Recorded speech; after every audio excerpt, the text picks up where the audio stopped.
would it actually work? Would it just fall out of the sky? And yes.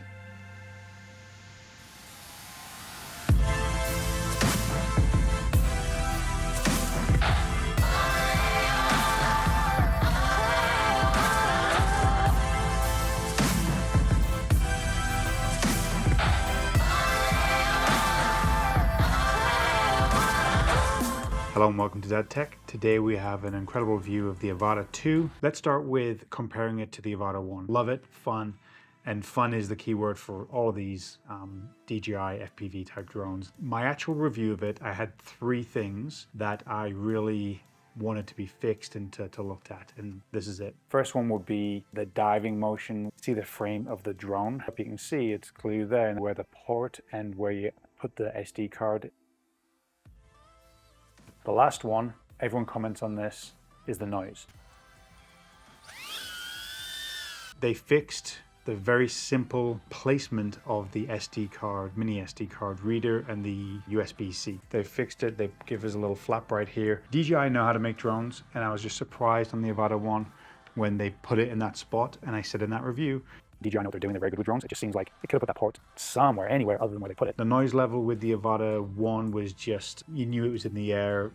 It was inevitable that they were going to do something about, because everybody said it. So in the Avata 2, they've definitely addressed it. Obviously, they've changed the profile of the actual drone itself, which was inevitably going to change the output of the noise that was coming from it. So they made it wider, they made it shorter, but definitely the wider propeller give it nicer profiles. It is quieter for sure, but it's definitely akin to the Air 3 sound profiles, and I'm pleased to tell you it's fine. My other concern, when you're flying this drone and the Avata 1 with the motion controller, doesn't give you the ability to do like a full-on dive, because it doesn't give you full acro mode, right? Which means it can't fully flip one way. It won't let you, put nose down and cut the motors and dive and do that kind of cool stuff that you can do in manual mode. So when it comes to this, as soon as on the Avata 1 you put your wrist down, then all the camera did was went down and the drone went down. On the Avata 1 you could see the frame in your shot. With this one, the redesign, which is the way they put the camera, when it does this and it's going down, same motion, you drop it, you still see the frame, but a lot less, and it's more in the peripherals as opposed to really in the shot, as well as not having it so far out that if you have a head-on collision that the camera is going to be the first thing to impact. So obviously they've got these little orange bumpers right at the front that definitely help with that. They've really looked at all aspects of this and just completely redesigned it. It's obviously, it looks different, addressed the top heaviness that was present in the Avata 1. Some of you may have noticed I do have a mount on top. It's called the Bad Idea mount. I have this, which is the Go 3. This little thing goes in very cool places, and with a mount that I have, you fix the camera right there. And I was very curious to see with the acro, the easy acro that you can now do with the flips and the rolls, how would it actually work? Would it just fall out the sky? Yes, it does work. This really doesn't affect it all that much. The actual mount itself, they've said they've put it on here, or they've designed it in a way that it does not interfere with the GPS signal, and I've found that mostly true. I think I might not get as strong of a signal with it on top, but for the most part it's fine. And obviously if you've got, say, GoPro style product right here or camera right here, and I'm assuming the GPS antennas are right here, then you're probably fine. But if you've got anything kind of like protruding over the GPS antenna, it may affect it. But I did have GPS signal when I was doing these flips. And I've touched on the easy acro side of things, which is new. The one that surprised me the most was the 180 drift. So I did that on the hike I did, where I was sat on the edge of a cliff, mountain, whatever you want to call it, and I was just flying the drone by my head and doing flips over me, and then did a couple of times where it flew by and it's looking at you as it passes. I think it looks awesome. So that one surprised me the most, and I enjoyed that and kind of thinking different scenarios of how to do it. The durability of these drones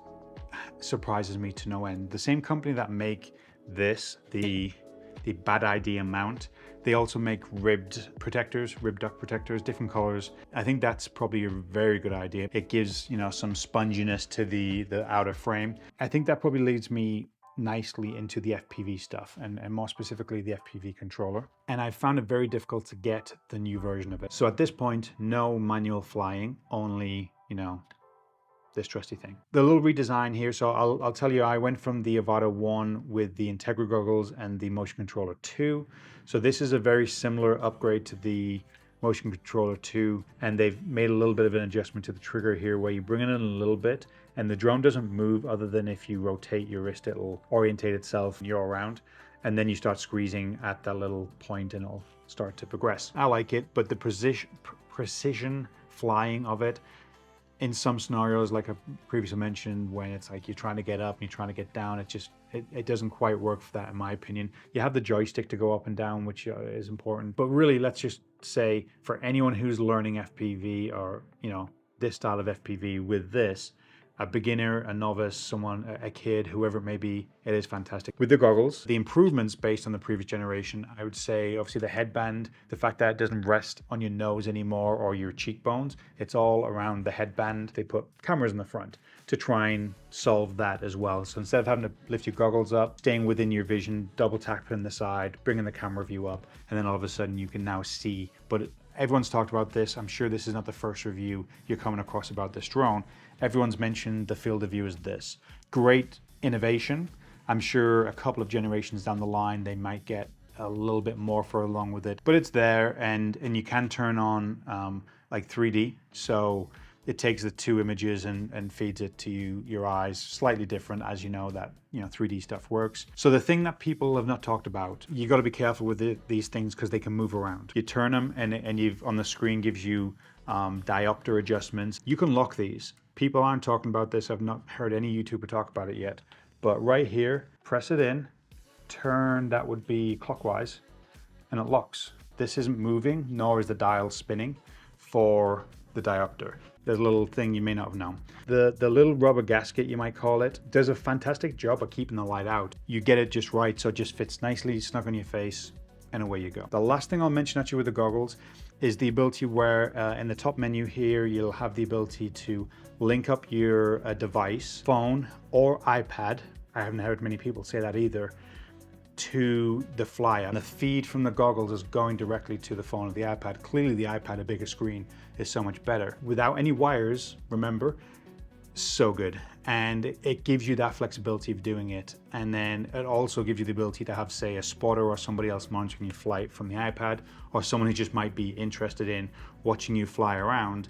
They can watch it through your iPad or through the phone. Genius. And at this point, I haven't mentioned any negatives, I don't think. It's hard to find them. It's hard to find fault. It gets you excited to fly. And I did this with my last review, right? Mind over heart. This is just fun to fly. I want to pull this out more often than not. The mind says the Air 3, it's practical. The camera's fantastic. The zoom camera is fantastic. And that's the conclusion of my last review.